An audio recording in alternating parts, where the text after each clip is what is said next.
Boa noite. Boa noite. Exames confirmam a contaminação tóxica das águas na região paraense de Barcarena. Um levantamento nacional conclui que o país tem menos agentes penitenciários do que deveria. 3 estados reforçam a segurança nas divisas com o Rio para evitar a entrada de traficantes em fuga. A Lava Jato faz a primeira operação de 2018. Mais de 3 milhões de brasileiros ainda precisam provar à Previdência que estão vivos. E a Recopa aumenta a coleção de conquistas continentais do Grêmio. O Jornal Nacional está começando.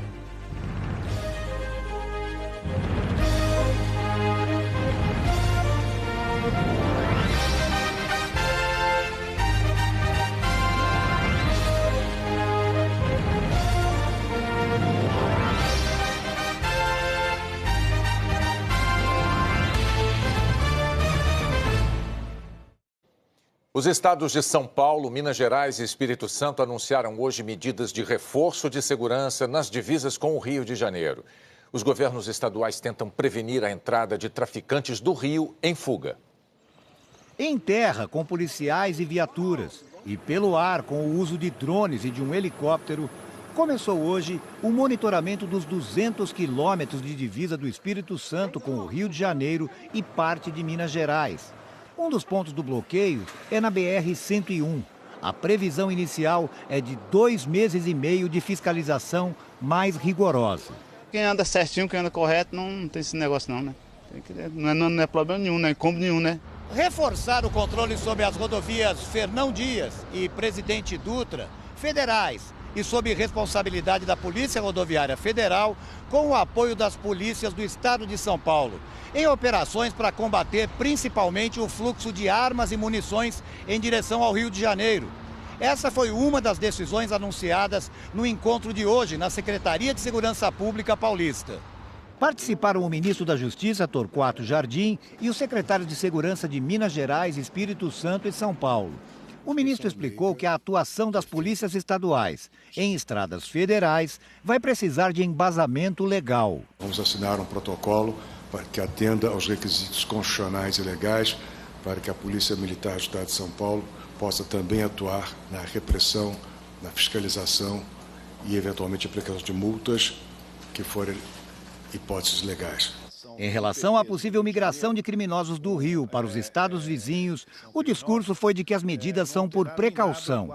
Nem quando ocorreu a instalação das UPPs no Rio de Janeiro, com saturação em comunidades, nem na época nem em 92, nem na época da Copa do Mundo, em nenhum momento se detectou migração da criminalidade do Rio de Janeiro para o estado de São Paulo, e o mesmo repetem os secretários de Minas e os secretários do Espírito Santo. Não acredito, sinceramente, que haja preocupação com relação à migração de criminosos.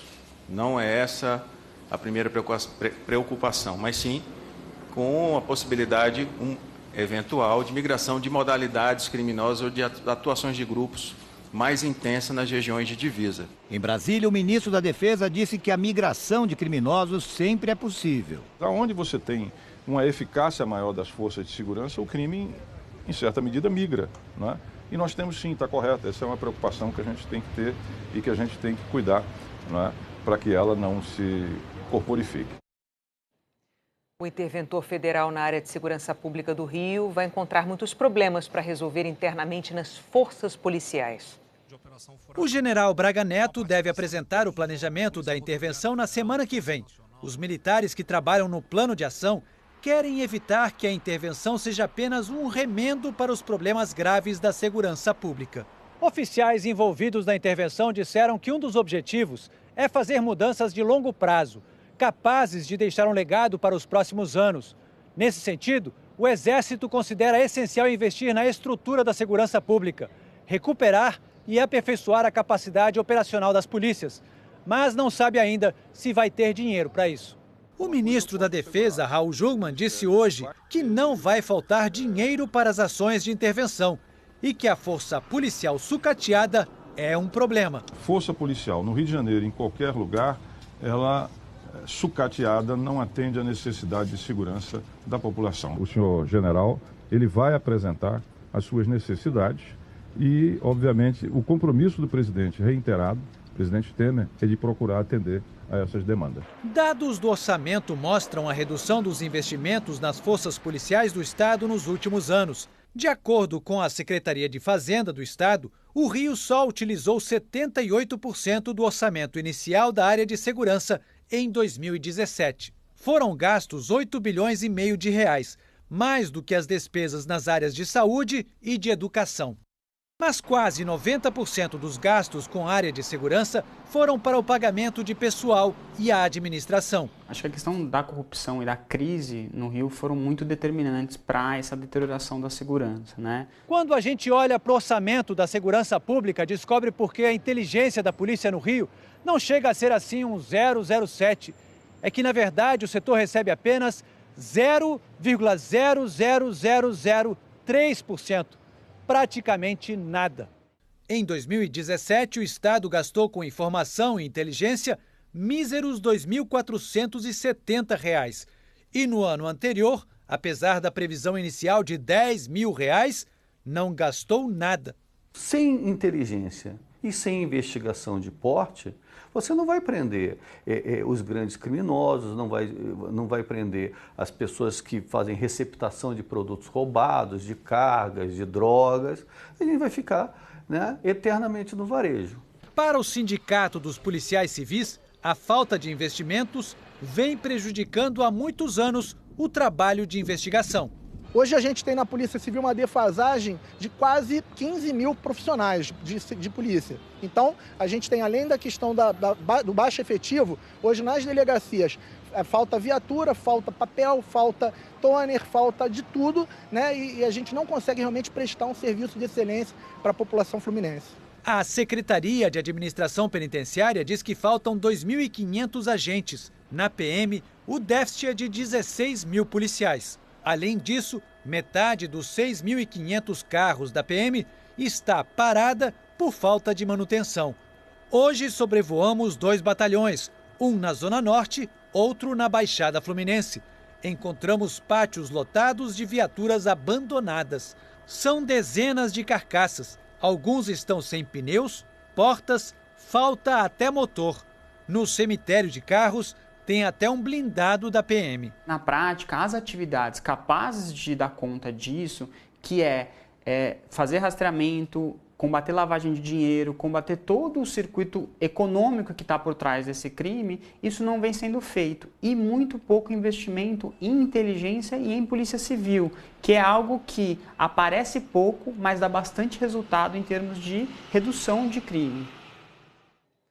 A Secretaria de Segurança não quis se pronunciar sobre a reportagem. O interventor no Rio, general Braga Neto, indicou o general Richard Nunes para ser o novo secretário de Segurança, mas o nome ainda vai ser submetido a outras autoridades antes de ser confirmado.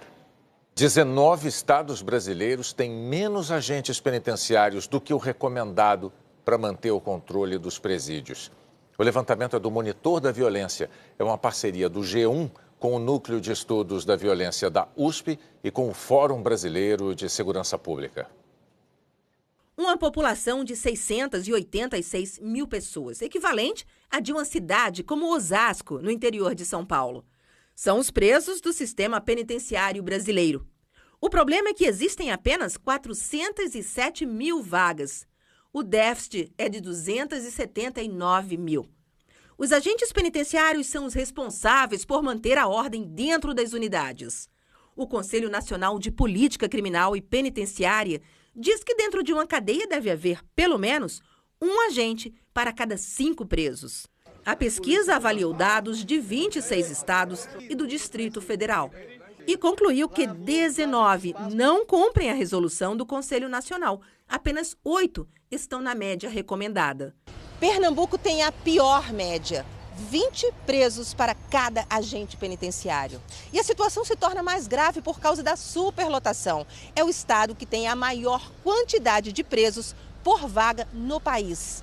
10.800 vagas para 30 mil presos.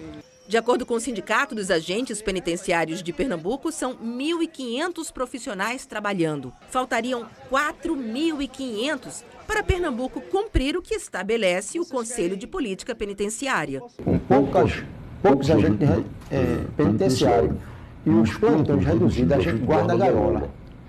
Lá dentro, os presos mandando preso, né? Desde 2010, o quadro de agentes não é reforçado em Pernambuco. O governo diz que fez concurso para 500 novos agentes no ano passado, mas o concurso está em análise jurídica pela Procuradoria-Geral do Estado. Hoje a gente tem que trabalhar muito mais com inteligência, com desempenho de atividades, com equipamentos que nos dê informação, porque na força bruta não resolve. O levantamento nacional revela também que em 5 anos, 9 agentes penitenciários morreram. 300 foram feitos reféns. 594 ficaram feridos dentro das prisões. O agente prisional, ele é, na verdade, o responsável por fazer a fronteira entre o legal e o ilegal, quase que cuidar da muralha de um presídio. O que entra e o que sai, e o que pode e o que não pode. As prisões hoje estão sob o comando das facções criminosas e não do Estado. Primeiro passo é retomar esse controle. E retomar esse controle é valorizar o agente prisional, é estabelecer regras de governança e é revisar a política criminal. O presidente dos Estados Unidos voltou a sugerir hoje que professores sejam treinados para atirar como solução para os ataques em escolas. Donald Trump listou várias propostas para evitar novos ataques nas escolas. Proibir um dispositivo que transforma fuzis semiautomáticos em metralhadoras e elevar a idade mínima para a compra desses fuzis. Em vários estados, como a Flórida, jovens só podem comprar bebidas alcoólicas depois dos 21 anos, mas já podem se armar a partir dos 18. Trump também prometeu mais rigor na checagem de antecedentes, principalmente para casos de doença mental, e voltou a defender uma medida muito polêmica: autorizar professores e funcionários a andar armados nas escolas. Trump afirmou que professores que já têm armas poderão ser treinados para agir rapidamente. Ontem, num encontro com sobreviventes e pais de vítimas, Trump já tinha apoiado a ideia. Esse pai, que perdeu o filho de 5 anos no ataque à escola Sandy Hook em 2012, discordou. Disse que os professores não podem assumir a responsabilidade de tirar vidas. Trump já deu a ordem para proibir mecanismos que aumentam a capacidade de tiro dos fuzis. Mas as outras propostas precisam de aprovação aqui no Congresso, que está em recesso até a semana que vem. As medidas devem encontrar grande resistência, não só da oposição democrata, mas também de integrantes do partido do presidente, o republicano. Mas Trump diz que está confiante. A NRA vai apoiar, afirmou Trump, numa referência à principal organização que defende o direito às armas. E o Congresso também. Mas o chefe da NRA parece discordar do presidente. Wayne LaPierre acusou os defensores do controle de armas de serem oportunistas, que tentam se aproveitar das tragédias para reduzir os direitos individuais dos americanos. Na Síria, subiu para 416 o número de mortos só nesta semana nos bombardeios das forças de Bashar al-Assad na região de Ghouta Oriental, que é dominada pelos rebeldes. Dezenas de vítimas são crianças. Grupos de oposição ao ditador divulgaram um vídeo que mostra um pai se despedindo do filho morto antes do reinício dos bombardeios. O relatório anual da Anistia Internacional concluiu que o ano passado foi um dos piores da história para os direitos humanos. De um lado, governos que desprezam os direitos humanos e perseguem minorias. De outro, a sociedade que se une e se manifesta contra qualquer tipo de violência ou desrespeito e que quer construir um mundo mais justo. De acordo com a Anistia Internacional, 2017 foi um ano de aumento nas políticas de repressão, mas também de forte reação popular na luta por direitos. O secretário-geral da organização, Celil Chet, diz que é alarmante como o ódio tem guiado líderes e governos. Nos Estados Unidos, vimos proibições destinadas a países principalmente muçulmanos. O recorde dramático no número de refugiados que são mandados embora e um novo clima de permissividade para a xenofobia. O documento critica a violência do exército de Mianmar contra a minoria Rohingya. Mais de 600 mil tiveram que fugir para Bangladesh. E o uso de pessoas como escudos humanos na Síria e no Iraque. Na Venezuela, o regime de Nicolás Maduro já provocou o êxodo de centenas de milhares de pessoas que fugiram para a Colômbia, o Brasil e outros países latino-americanos. A Itália aparece no relatório como um país racista e de comportamento xenófobo. E se nos anos passados os italianos tinham orgulho de acolher os imigrantes, hoje parte da população não os suporta mais, porque associa os refugiados à questão da insegurança.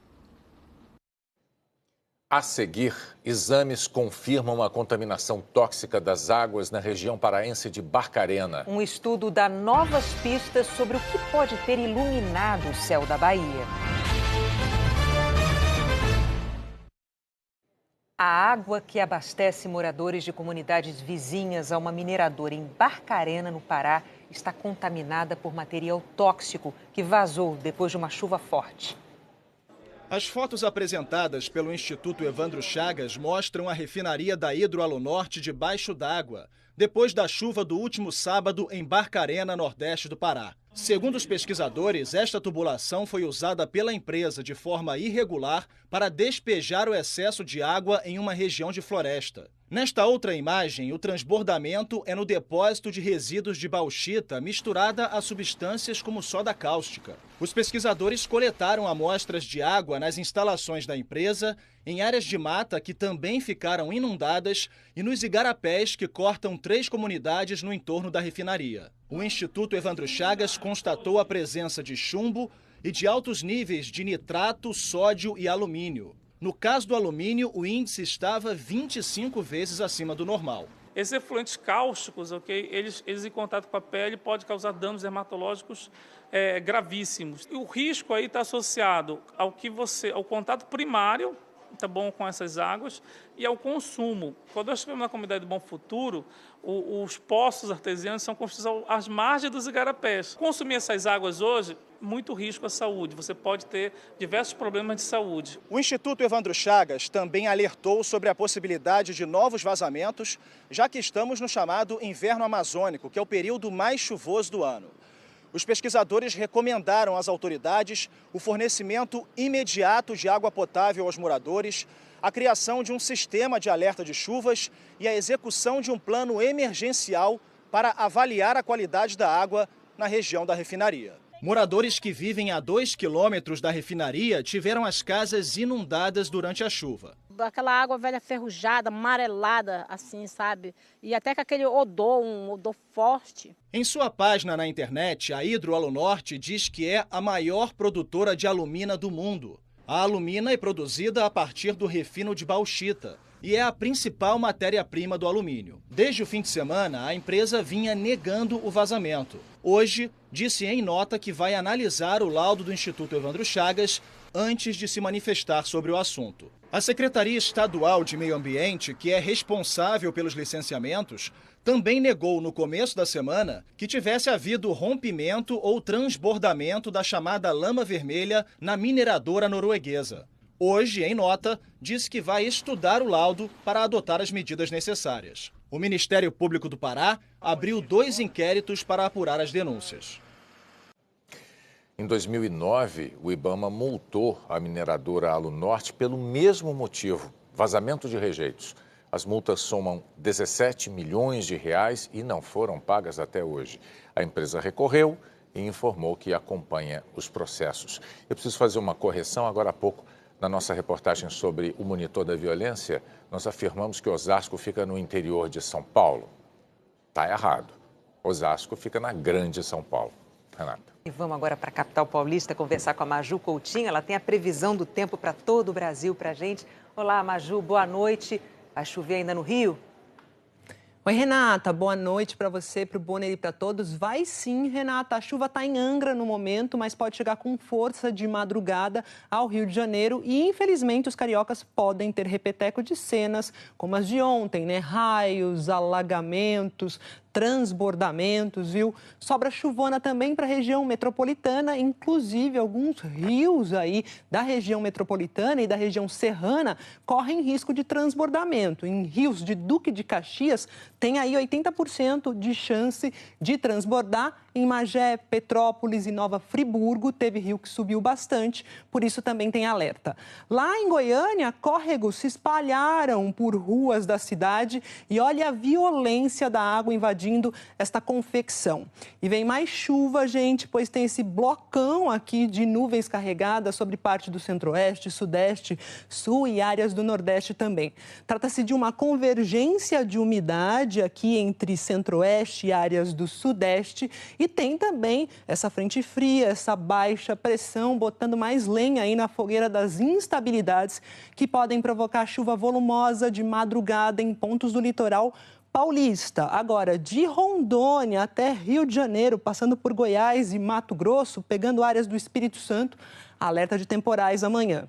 28 graus na capital fluminense, 26 na Mineira e previsão de muita água nessas capitais. Vitória entra no time das capitais chuvosas. Estão na rota da chuvarada também Goiânia, Belém e Rio Branco. Renata. Alerta feito para chuva e onde o tempo fica firme, Maju? Olha só como o nosso mapa está bem dividido aqui, Renata. Na maior parte do centro-norte, mapa bem molhado, e em grande parte aqui do centro-sul, tempo seco. Inclusive, a umidade relativa do ar pode cair muito amanhã à tarde em áreas de Mato Grosso do Sul, oeste de São Paulo, também oeste dos 3 estados da região sul. Aliás, a seca está se agravando lá no Rio Grande do Sul. No começo do mês, a gente mostrou aqui 6 municípios que tinham decretado emergência por causa da seca. Agora são 9 com o decreto reconhecido e 15 em processo de reconhecimento pela Defesa Civil. Amanhã tem sol o dia todo lá em Porto Alegre, em Campo Grande, com secura à tarde, e em Maceió, com 30 graus. São Paulo vai ser da garoa de manhã e à tarde a gente vai ter máxima de 27 graus. À noite pode garoar de novo. E tudo indica, Renata, que a gente deve ter um fevereiro dos mais secos desde que começaram as medições. Chuva bem abaixo da média aqui em São Paulo. Amanhã a gente volta a se falar, Maju. Até amanhã. Até amanhã. Um estudo preliminar de cientistas da Universidade Federal da Bahia revelou o material encontrado ontem na região metropolitana de Salvador que pode ter ligação com o clarão visto no céu do estado na terça-feira. A estrutura é composta por ferro, manganês e silício. O estudo descartou que se tratasse de um meteorito, mas especialistas estão divididos sobre a relação desse objeto com o meteoro visto na terça-feira. Meteoro é o nome do fenômeno que ocorre quando um corpo entra na atmosfera terrestre, esse clarão aí. Segundo o astrônomo Marcelo De Sico, pode ter havido uma grande coincidência, porque há relatos de testemunhas que teriam visto esse corpo caindo no mar. A empresa americana SpaceX lançou mais um foguete hoje. O Falcon 9 partiu da base de Vandenberg, no estado da Califórnia. Ele pôs em órbita um satélite da Espanha, que vai ser usado para vigilância e monitoramento do meio ambiente. E outros 2 satélites de uma rede planejada de 4.000 para levar internet de baixo custo a regiões remotas do planeta Terra. A seguir, a Lava Jato faz a primeira operação de 2018. Um documento revela uma fortuna do ex-diretor da estatal responsável por rodovias de São Paulo.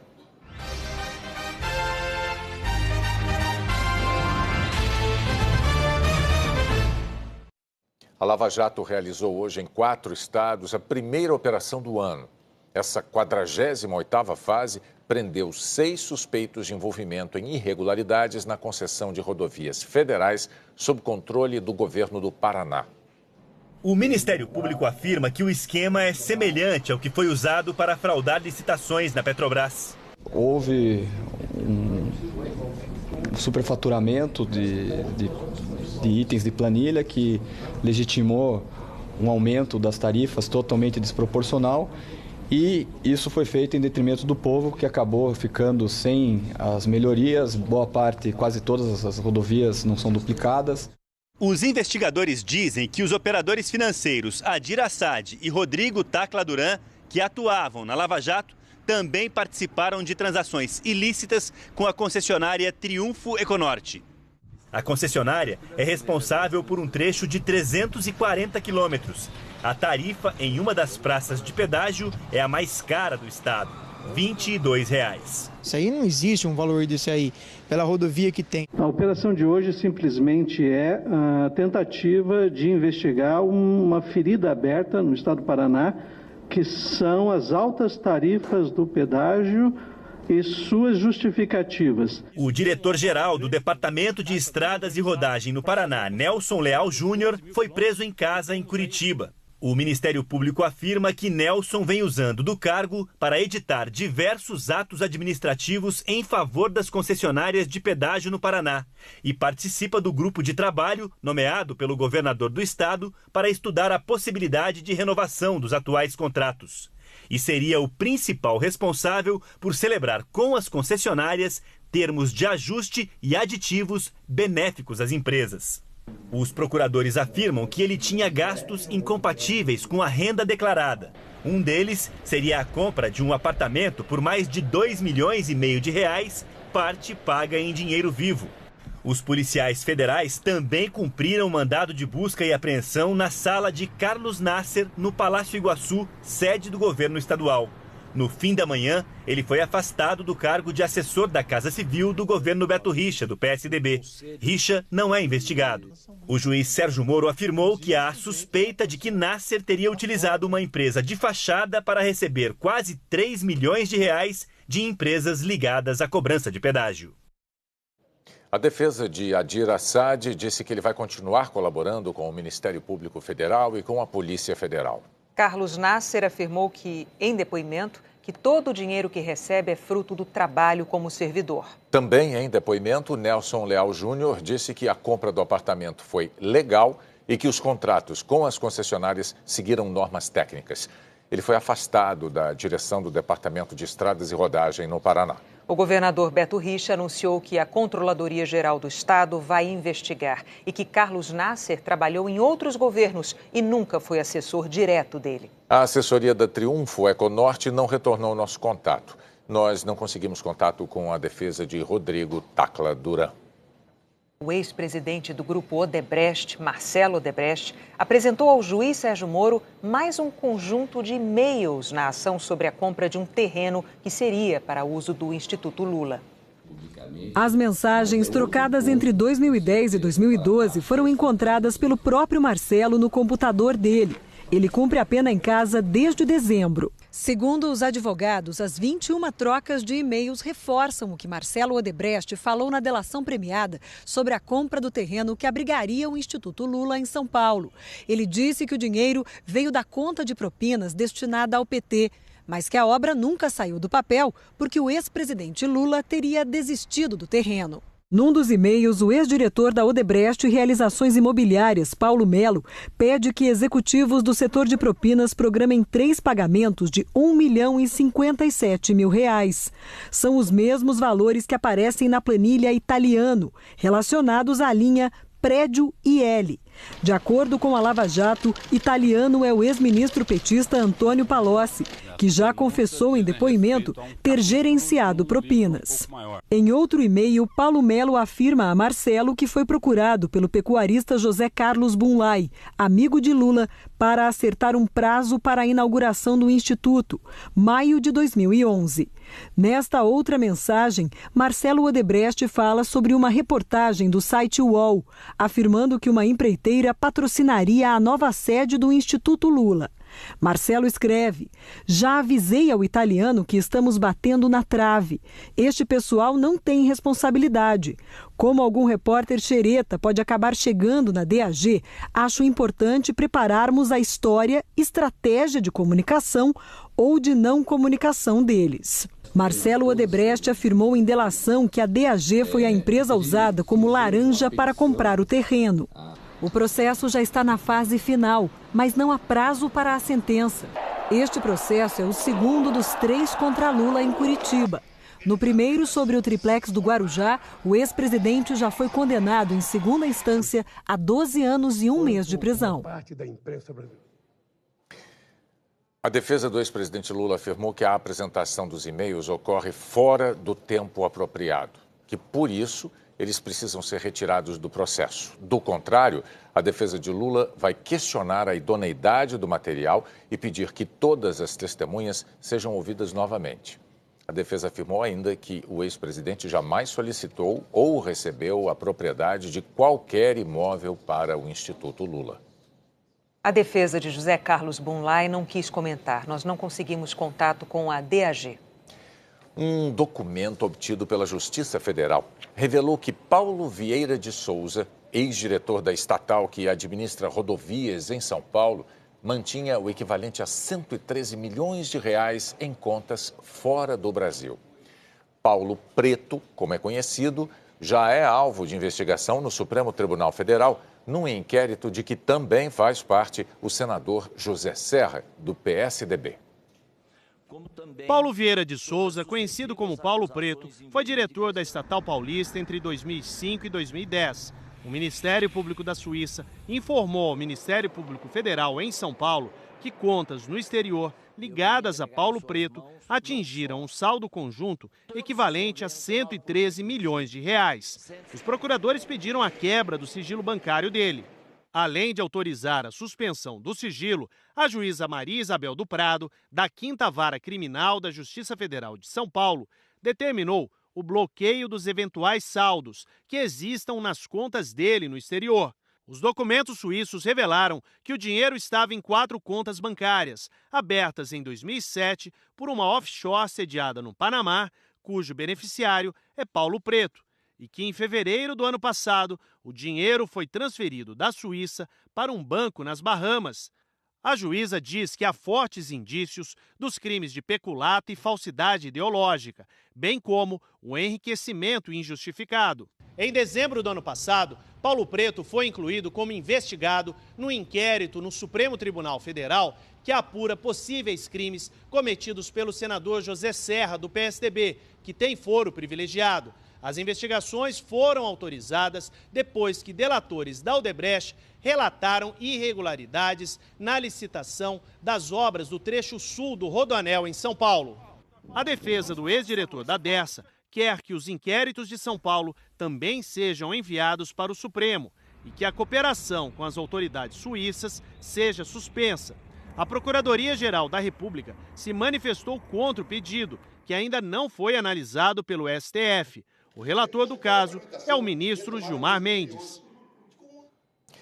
A defesa de Paulo Vieira de Souza disse que não teve acesso nem ao documento nem ao inquérito de São Paulo e que aguarda a decisão sobre o pedido de transferência da investigação para o Supremo. O senador José Serra declarou que não tem nada a ver com o assunto e não quis comentar. O PSDB de São Paulo disse que todas as doações feitas ao partido são registradas na Justiça Eleitoral e que jamais pediu contrapartida a qualquer empresa ou vantagens de qualquer natureza. A Dersa declarou que é grande interessada no andamento das investigações. A seguir, mais de 3 milhões de brasileiros ainda precisam provar à Previdência que estão vivos. Cresce a coleção de conquistas continentais do Grêmio.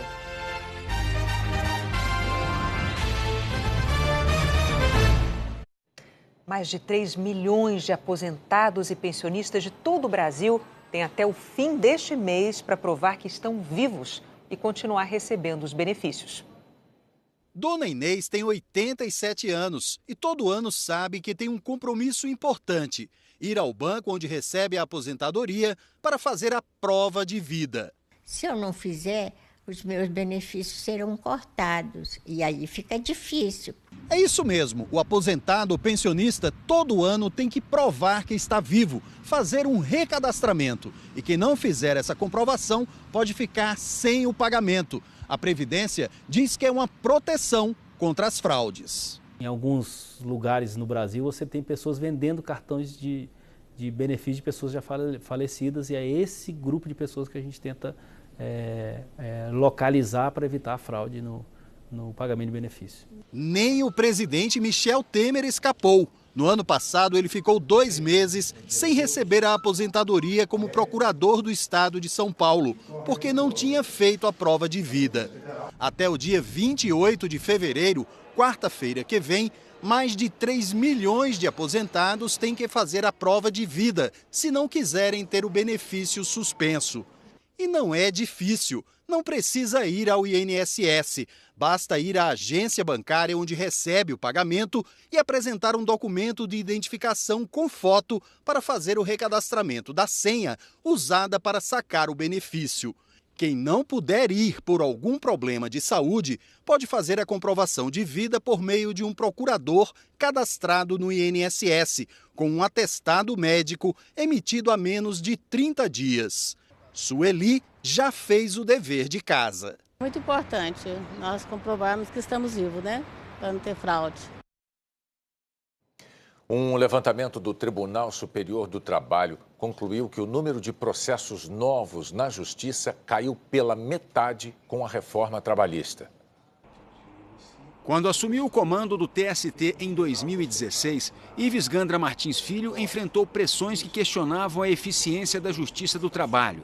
Hoje, às vésperas de deixar a presidência do TST, o ministro disse que a Justiça Trabalhista respondeu aos desafios dos novos tempos. Conseguimos 100% de processo eletrônico na Justiça do Trabalho, comparativamente com outros ramos, e agora, com a modernização da legislação trabalhista, principalmente na área processual, ter um instrumental para que nós possamos dar uma prestação judicional rápida e efetiva para a população. A reforma trabalhista fez cair pela metade as ações abertas nos tribunais, comparando dezembro do ano passado com dezembro de 2016. Essa queda chegou a 70% em São Paulo. O simples fato de hoje também o trabalhador ter que pagar honorários advocatícios, no caso de ele pedir alguma coisa que ele já tinha recebido, faz com que se tenha um processo mais responsável.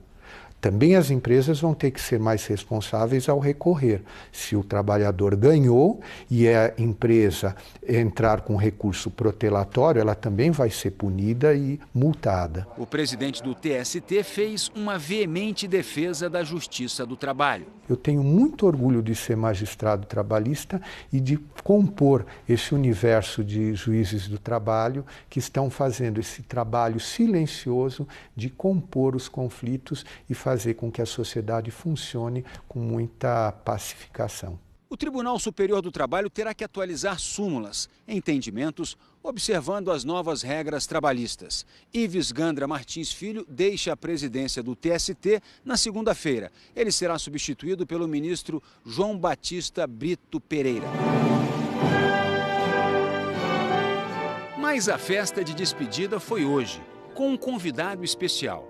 O maestro João Carlos Martins, tio de Ives Gandra Martins Filho, que tocou piano pela última vez em um concerto.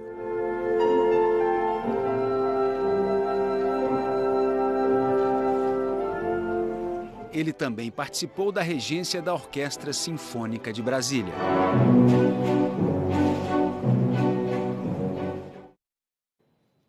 O Vasco da Gama teve uma noite de pesadelo e de sonho ontem na Libertadores. Na cidade boliviana de Sucre, a 2.800 metros de altitude, o time sofreu 3 gols do Jorge Wilstermann em 16 minutos e perdeu de 4-0, invertendo o placar da vitória do primeiro jogo. Aí, o goleiro Martim Silva defendeu 3 pênaltis na decisão e levou o Vasco para o grupo do Cruzeiro, do Racing da Argentina e do Universidade do Chile. Já o Grêmio venceu a Recopa. É um duelo entre os campeões do ano passado na Libertadores e na Copa Sul-Americana. Foi sofrido. Mesmo com um jogador a mais durante boa parte da partida, o Grêmio não conseguiu superar a defesa do Independiente. O 0-0 no tempo normal e na prorrogação deram à torcida a chance de, mais uma vez, ver Marcelo Groy em ação. Na disputa de pênaltis, o goleiro pegou a última cobrança argentina de Martim Benítez. Com o troféu da Recopa, o Grêmio chegou a 3 títulos importantes em apenas 15 meses. Está deixando o torcedor mal acostumado.